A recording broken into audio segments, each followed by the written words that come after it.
and sing it one and all. Join in the chorus, North Melbourne's on the ball. Good old North Melbourne, they're champions, you'll agree. North Melbourne is the team that plays to win for you and me.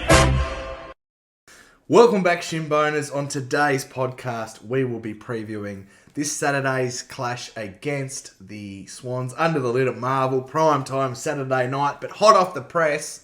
Just before we started recording, the news has been dropped by Josh Gablich at afl.com.au that Matt Whitlock will make his debut. How exciting for the young fella, obviously. Bit of pressure coming when he got drafted as what we gave up to get back into the draft, training our future first, but stoked to see him. What are your first thoughts, Chief? Welcome, and how excited do you see young Matt Whitlock play this Saturday night? Yes, very excited, and he was, as I reported in the VFL, he was in red-hot form, so I like it when they come in red-hot form. I like the Aussie cricket team, who batsmen make thousands of runs at the lower levels and then can't get a gig.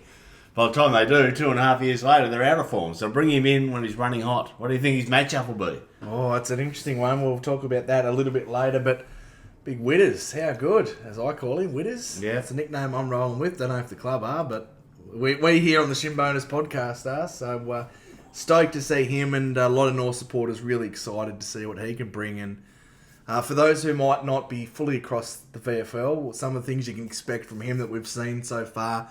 He's a good mark, he's a great kick, a lot of poise, and a lot of polish as well. Good below his knees for 6'7". Oh yeah, that's another great point that I forgot to mention. But we'll talk about him a little bit later on in further detail. And guys, while we're on him, he's beaten his brother Jack to debut today, unless they sneakily name him. When did the Port play? Sunday. So he's got him covered then. Either way, he has. We're going to bring back, as it's episode 101. Starting episode 30 last year, for every episode number, we were naming our favourite North player to wear that Guernsey number. So 101, we're going to go number 1. I'll take the new ball. My favourite North player, and it's worth noting as well that I'm only going to pick players that I've watched. So I'm not going to go back to Les Foot. No. That would have been probably the best, but we're not going. Only players we've seen. Yeah, so my favourite, and it's not necessarily the best, it's your favourite. Yeah. So my favourite player to wear the number 1, probably Madge. Madge Actor became a seriously good intercept defender, and that's when he swapped to the number 1 because he was number 38 previously, which is now that's a good number. Which is now a very good number at the moment. But big fan of his work, and obviously the adversity he overcame, and his return game is one of the better moments we've seen in the last 5 to 10 years, and still a great North Melbourne person, Madge. So probably the highlight of the COVID year was his return game. Yeah, and he was in the rooms the other night after the win. There was a video on the socials of he and Elmac embracing after we beat the D's, so good to see he's still sort of floating around, and he's always going to be a Shimboner. So Madge Actor, we were at his debut game actually, just to sidetrack a little bit, and that was the most exciting 20 minutes you will see. 20 seconds? Wellesley longed at Majak, who sat on someone's shoulders, took a screamer, and then went back and kicked the goal. And then later in the quarter, unfortunately, he got concussed. Guess who that straw fullback for Brisbane tackled him? I can't remember his name. Merritt. Yes. And, Big Sauce Merritt. Big Sauce. And Cunnington's hip.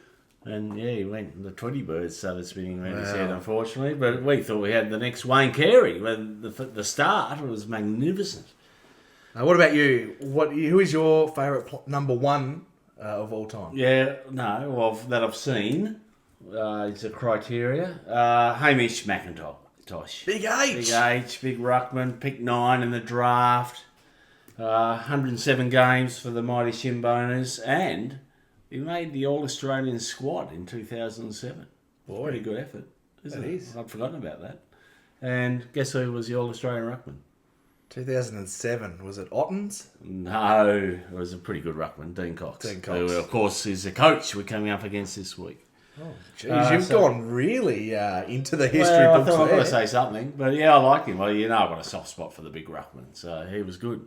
Yeah, probably would have played a lot longer, but we had young Goldie coming through who was... and he had Achilles problems.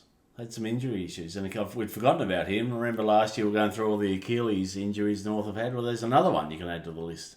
Yeah, so we're going to do that every week. Every episode until we get back up to the end again. Yes. Just refresh. Next thing I want to talk about, we saw, I think it was yesterday, correct me if I'm wrong, but Taylor Goad re-signing with the club. Oh, and hang on, before you get there, I want to cast our listeners' ears back to, I think it was episode 1 or 2 of season 2025 for us, and you put it on Brady to get it done before the South Australian clubs came calling, as both our ruck stocks are shaky at best. Yes. So you'd be very stoked. All North fans are, but you'd be a bit of a pep in your step that you've called that a bit earlier. Yeah, too. and obviously, look, it's good that Brady listens and he gets it done as quick as he can. So that's good. Well, that's a tick for Brady because, it just gives him time to develop, and then when he becomes good, maybe halfway through next year, we've got him for another couple of years. Yeah, and he's still learning his craft at VFL, giving away a lot of free kicks, but also showing an aggression, isn't it? And Yeah, well, when he fills out even more, I mean, he's a pretty good size, but he is only 19. When he can get his big forearm across the centre line in the ruck contest and just push him in the chest legally and then use his height to get the tap out, and we know he's got great speed off the mark. So he'll be a good clearance player. he will be. Really looking forward to watching him develop over the next couple of years. The next thing I want to talk about is a bit of a quirky stat that I've found. Is I've got a real soft spot for forwards, as you know, and I love... Yeah, because you love a goal. I love a goal. I love a sausage roll, which is why I can't wait for my man Braden George to come back, and we'll touch on him in probably a future pod. But Nick Larkey, I'd always sort of keep an eye on his stats, but he's on 249 goals entering this weekend, so looking to hit the 250 club. And so I thought to myself, I wonder who's in front of him. I wonder where he sits all the time. So I had a little look.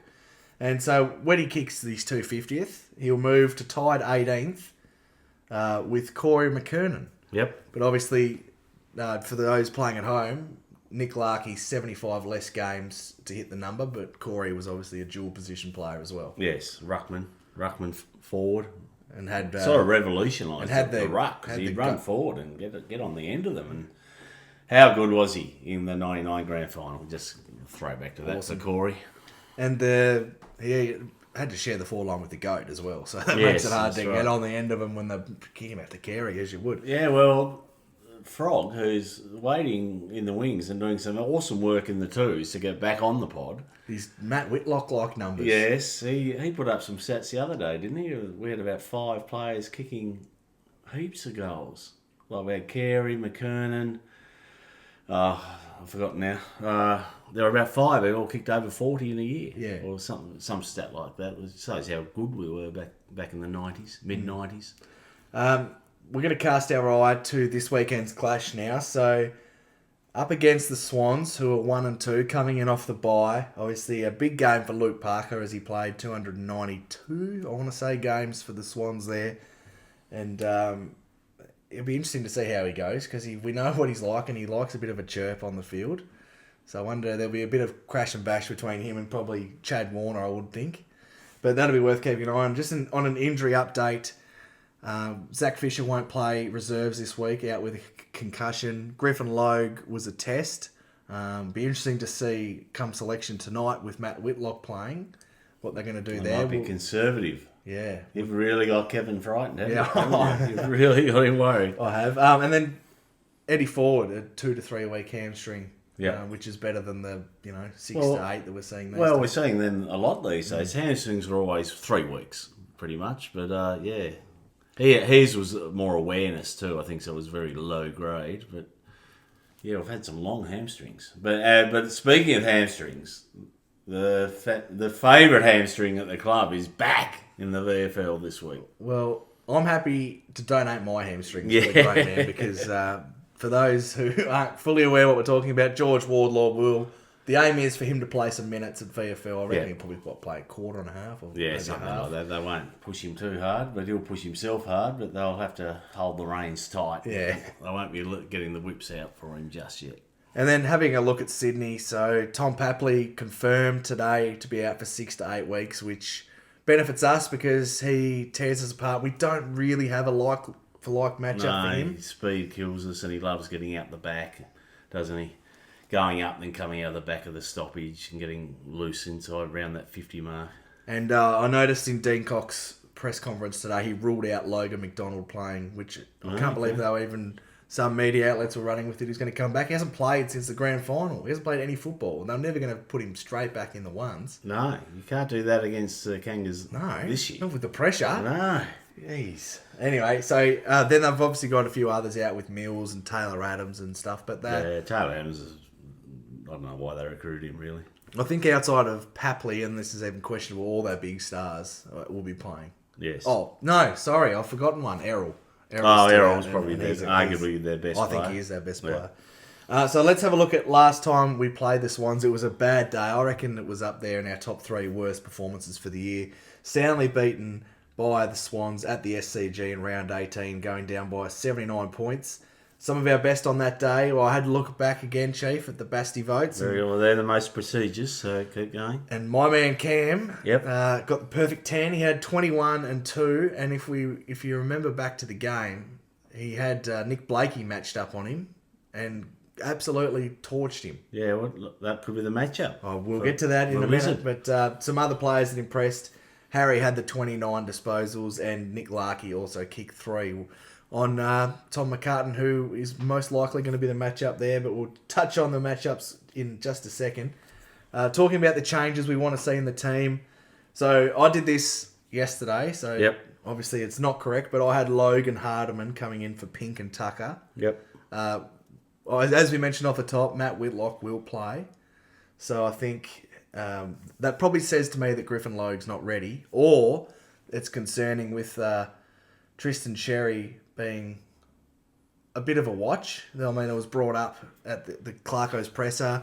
He didn't fully train today, so maybe Chom goes forward or potentially plays in the ruck. I don't know what they're going to do there, but hopefully it's that he's going to play in defence with Chom and Aiden Core. Yeah, they pushed Clarko on his presser, but he basically said he's on track to play. He was always having a light week and wasn't going to train fully today, and they're giving him till Saturday, and they expect him to get up, and if not, they pushed him again, who would be the second ruck, or come in for him, and he just said, we'll name a ruckman in the emergencies, and it'll be Tess. It'll be a big Tess Teagle, I reckon. So that's what I reckon too.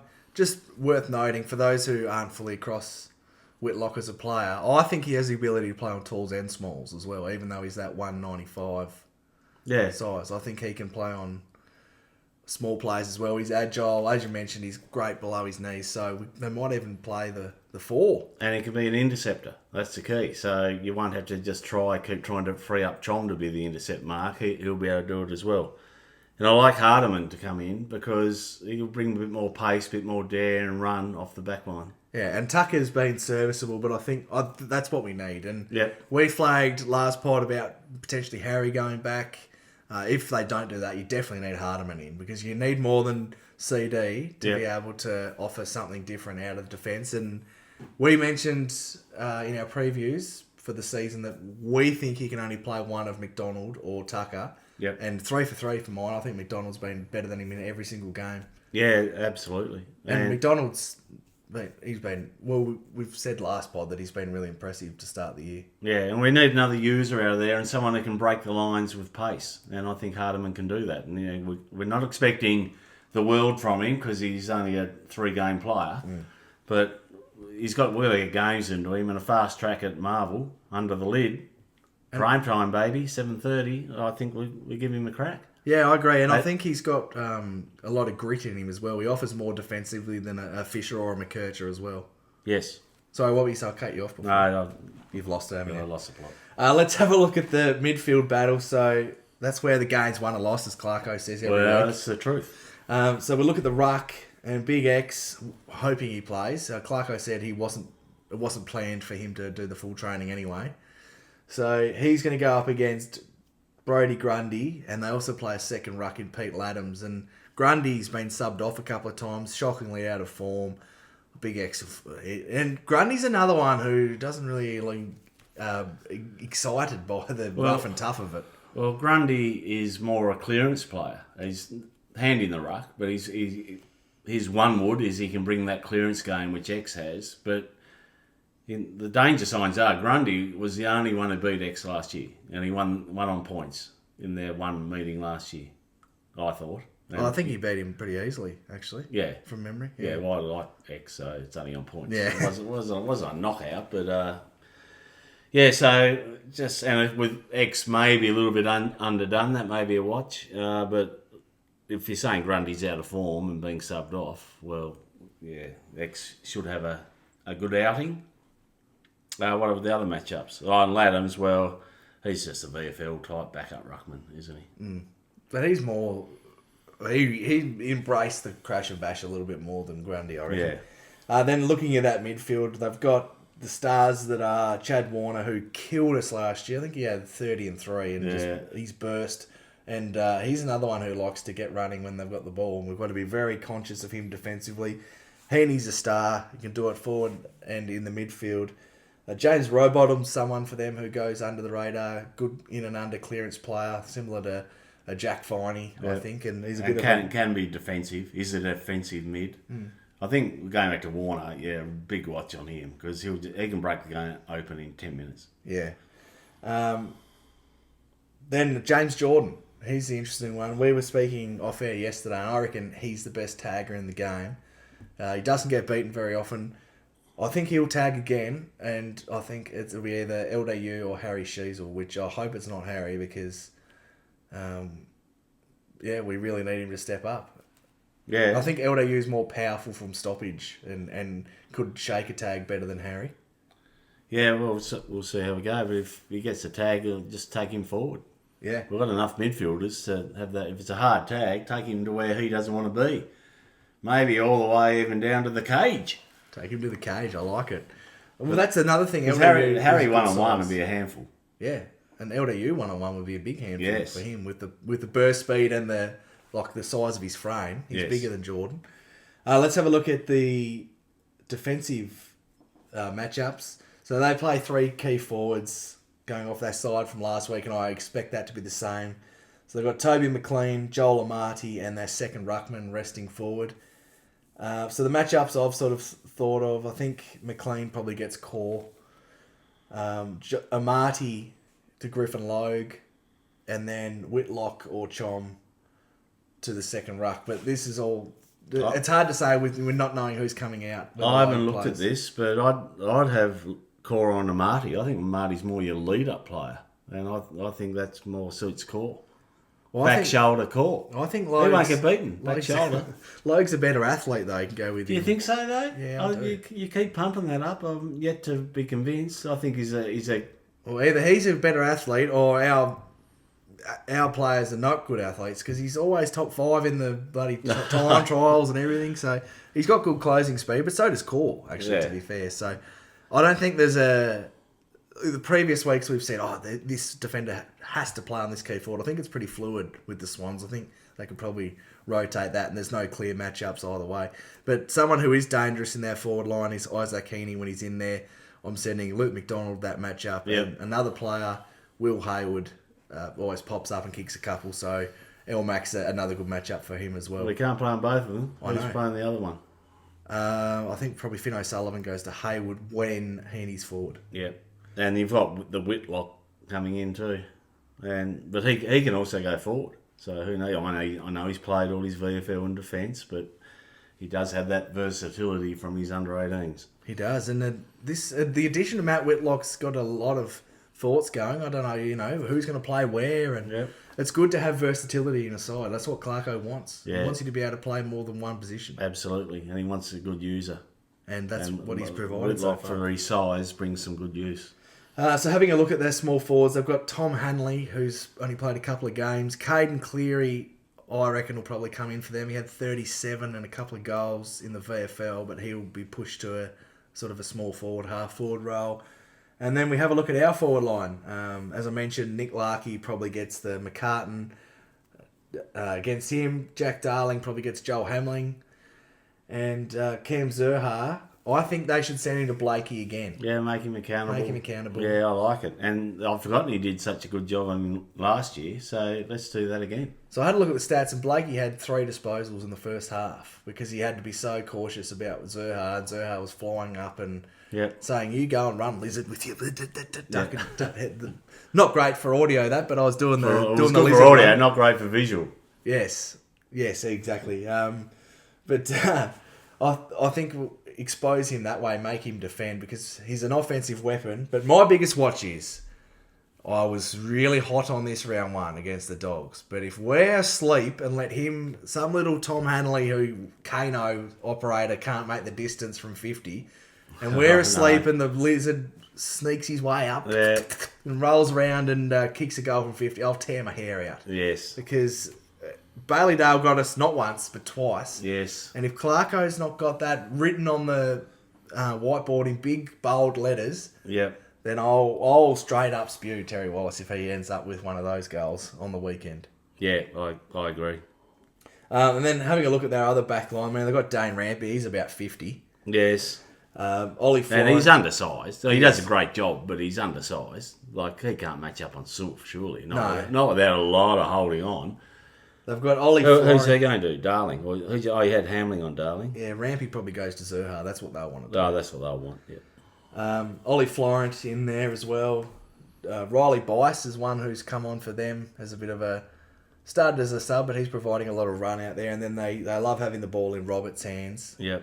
And then Sam Wicks, another one I want to speak about. He's sort of revitalised his career as a bit of a lockdown on those exciting forwards. He absolutely killed the Wizard when they played him. If he comes up against PC, he could just get pushed off it. Yeah. He might get a few free kicks because PC has a bit of a habit of giving free kicks away. But no, I expect PC to be too good for him. Oh, I 100% agree. And I think in previous years, Sydney defensively been really sound. I think their back line's gettable. Our forward line hasn't been a problem so far this year. So I know people are calling for Finbar or Testicle to stretch them, but if it ain't broke, don't fix it. Our forward line have put up really good scores so far this year, so leave it as it is for mine. And we're coming off 5 years of being lucky to get to double figures in goals. If we kick 10 goals, it's relying on sort of kicking 6. Yeah, we'll struggle to get to 8 sometimes, but hopefully those days are well behind us. Right, so it's time for a prediction. We've given our thoughts on the matchups and our thoughts on the team. Who are you predicting to win, and what's your margin? On the Kangas, North are getting up 4 goals. I'm going the Kangas as well. I'm feeling good about this weekend, and it's a bit scary that we're getting to be a side that you have a bit of faith in and that you have a bit of expectation as well. But it's exciting, but it's also incredibly nerve-wracking. But I've gone the Kangas by 17 points. I think we get the job done under the lid at Marvel. Yep. Well, good. It's a 50-50 game if you're a neutral, but I think the neutrals haven't caught up to how good we've been this year. Yeah, it's as we've earmarked from the start. It's the rise of the Roos. It's a Roovolution, whatever you want to call it. We are coming, and I think if we get the win this weekend, go to 2-2, we prove that we're a serious side to be reckoned with this year, and we're going to put the scare up a lot of teams, particularly up the top end, I reckon. Yeah, well, that's our expectations. So the teams, it's on them to fulfil it. Agreed. Let's get into our tipping, courtesy of our sponsor, SC Rings. Big shout out again. Thanks, guys, so much for jumping on. Again, that's the grand prize. Long way to go, but we'll have a look at last week. We had 3 people get the perfect round, so shout out to Bulls Cooking, which might be Cam. Holy She's Us, as in Jesus, but the great man Harry Sheasel. Yep. And Corey 3011 all picked the perfect date, and the winner... the leader at the moment is Hayden T94, who's held his lead because he was in the lead last time. But let's get our tips. So tonight we've got the Filth versus the Filth, Carlton Collingwood. It's pretty much a win-win for us because whoever loses is going to be a big story. Who have you got winning? I've got Collingwood, but it's almost last chance for Carlton, isn't it? I know it's very early and Brisbane came back and Hawthorn came back from bad starts last year, but a lot of expectations on Carlton. And I think the game may have gone past them a bit with their lack of speed. It is, and I'm not saying that I'm selling stock on Carlton because I said that on Brisbane and it came back to bite me. Yeah. So I'm deliberate ploy not to let Carlton come back. But I'm going the Pies as well, and I can't wait for their Michael Voss press conference, and it'll be easy fix, Brad. Yeah, well, who's leading the out the door from coaches? Because Ken's going at the end of the year, but I reckon we'll get to the D's, but I reckon he could be out if they keep losing. They'll definitely lose this week. We'll get to those tips. Well, I reckon coming into the year, people were probably thinking Bevo. I reckon he's the safest of the Of lot those, yeah. right now. Anyway, keep going. We're doing the tips. Yeah. I've gone the Pies as well. Geelong versus Melbourne tomorrow night. Geelong easily down at their ground. Yeah, I've gotten the same. And that'll be another pressure cooker story with the D's zipping 4. Gold Coast versus Adelaide. I think I've gone Adelaide. Yeah. If they can beat us, they can beat anyone. I've I think that's a really hard. That should be a good game for two teams of little interest really. But Gold Coast finally look like they're going to be who they should be, and Adelaide have risen, haven't they? I've gone the Suns. I think they're just a bit better at home. And, they've had 2 performances and 2 thrashings, so we'll get a real sort of sense on where they are this weekend. Brisbane versus Richmond. Brisbane. Brisbane for mine too. We've both tipped the Kangas to beat the Swans. How good's that? Yeah, it's nice to tip your team and actually not be out on a limb. Yeah. Then looking at Sunday's games, GWS versus West Coast. The prediction I want from you is how many does Hogan kick? I had a go last week. Kick 4. Yeah, 4 in the windy conditions. Just a quick media street. Well, I can't remember which media person it was, so that's a bit poor on my behalf. But they acted like that was the first time the leather had been kicked round in the wind. The way they reacted with the wind in Lonnie. But anyway, who are they playing again? The Eagles. I'm having a Sam Newman moment there. And No McGovern. That's why I've asked you how many does Hogan kick. I think he 7. If he doesn't kick at least 6, he's had a bad day. Yeah, I'll go 7. I'll back him in. And my man Toby will steal a few off him too on the goal square if he can, I reckon. Yeah. Port versus St Kilda, Sunday afternoon. Well, I've gone the Saints. I think they're pace. Still no Butters for Port. Jason will sook it up when something doesn't go his way.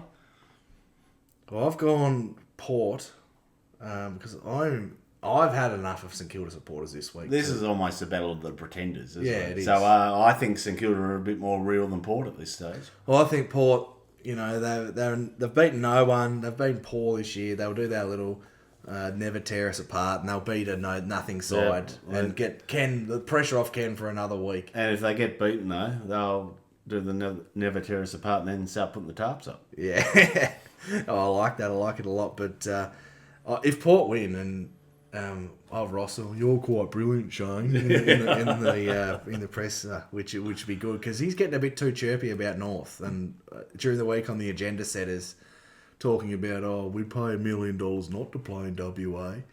I think he's got a short memory, seeing they tried to make China their home, New Zealand their home, and that they're in about $16 million worth of debt. Yeah, and they jumped out of Tassie. They came at the same time as the Hawks, and the Hawks have done really well down here, and St Kilda jumped out. They should have stayed. And what's their debt? 15 million? Yeah, and we're debt-free and thriving. Off the field and about to absolutely start a dynasty on. So, a good game.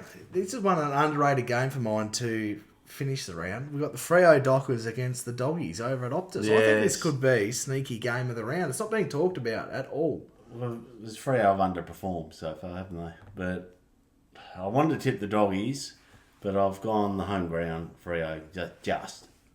Yeah, I've gone the Dockers as well, but I think it'll be a good game. Yeah, I think it will as well. Right. Well, that's about us. All right. Nice quick one.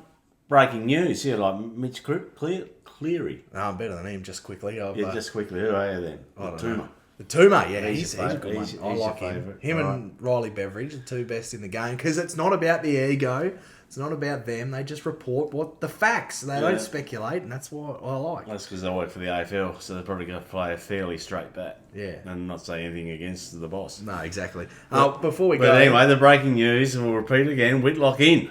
Yeah, Big Witters going to debut this weekend, and get along to watch him if you can, because you'll be able to say, I was there when this 250-game superstar intercepting defender / forward debuted. And yes. You can watch a win. But before we go, I want to say to our listeners who aren't on social media, I shared last night they had Adam Simpson on G60, as I call it, Gary and Jared. And actually, I can't steal that. Tim Watson calls it that, and I like it, so I've stolen it. So on G60 last night, Simo and Horse have their regular segment. It's the best thing I've seen in football in a long time. First crack's great, and I thought it was on par, if not better than that, because it's too much of the media these days. It's about in-house fighting or who can say the most outlandish thing.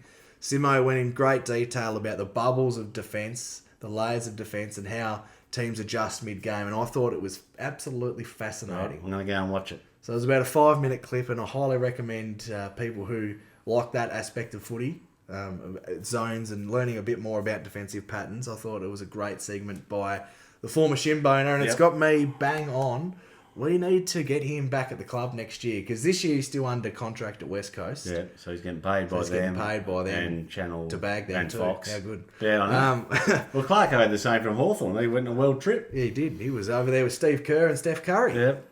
But putting up threes, or probably putting up bricks. I think Simo would be a great person to get back to. Obviously, a North Melbourne person, a Shinboner, and worked with Clarko his before. history with Clarko, great knowledge of the game. He'd be perfect to get in there. He can go and get the frozen chickens for Chuck Lotto again. Oh, yeah. Well, we won't go there. I'm going to do a, not now, Steve Smith, and leave that through to the keeper. I'm not going there. But it's a good culture, man, is what I'm saying. Very popular.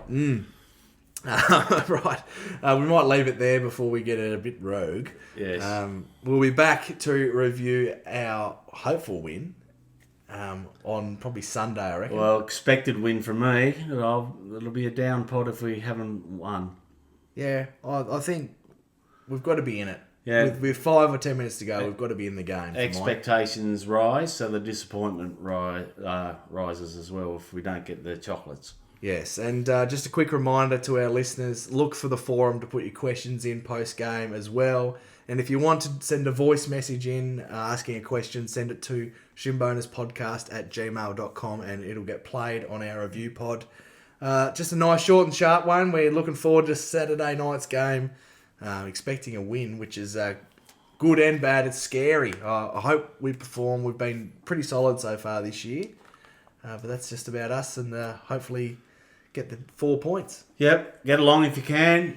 Ghana Kangas. See you Sunday, guys. Gurus! Good old North Melbourne, they're champions, you'll agree. North Melbourne is the team that plays to win for you and me.